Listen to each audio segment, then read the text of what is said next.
I would like to just review for everyone two very long-standing and very beautiful devotions that so many Catholics of my age and older were very faithful in observing.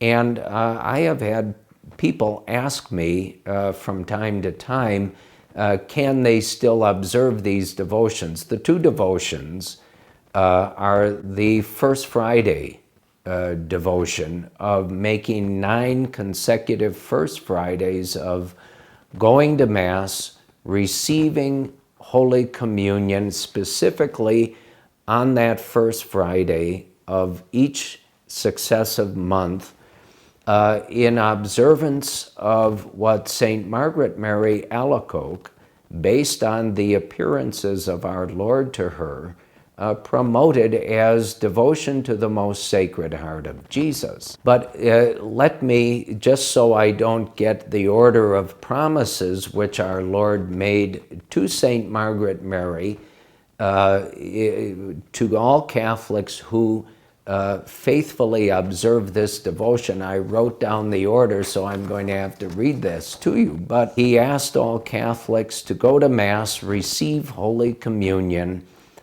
in the state of grace, of course, in order to make reparation to the heart that has so loved men and is so little loved in return.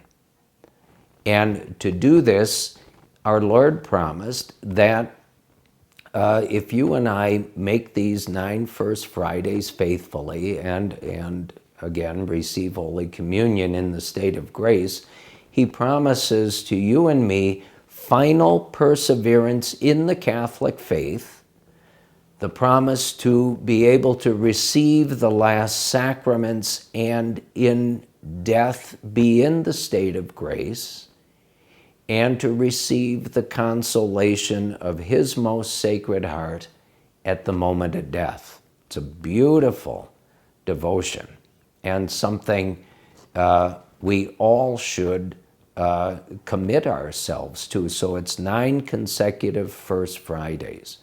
The other devotion, which really got its impetus from the appearances of our Blessed Lady at Fatima to those 3 saintly children, is called the First Saturday devotion.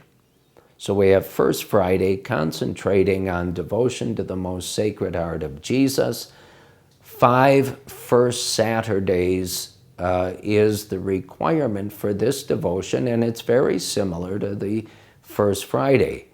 Those who practice this devotion are to receive Holy Communion, of course, on 5 consecutive First Saturdays, receive the sacrament of penance within 8 days before or after receiving Holy Communion, recite 5 decades of the Rosary, and make a 15-minute meditation on one of those 5 mysteries of the Rosary. The point of the 5 First Saturdays, again, is to offer reparation to Christ for the sins, our own sins and the sins of the world, as she said to the Divine Son through the Immaculate Heart of Mary. And so we have these 2 beautiful devotions, which certainly are not difficult for us to observe and observe regularly, both of which draw our attention to and should certainly strengthen our faith in both the most Sacred Heart of Jesus, from which every grace flows, and from the Immaculate Heart of Mary, who becomes not just our mother, but our greatest mother and intercessor with her Divine Son on our behalf.